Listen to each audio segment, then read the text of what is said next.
walay kasiguruhan, kalibutan sunod utang na utang binuhatan. Si Jesus at kanyang kanimo kanako sa lahatong binusulan aron di ka masilutan.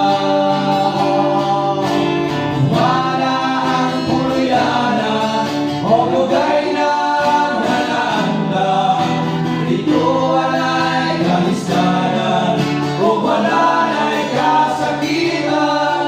Ato lang yung buhaton, mosunod sa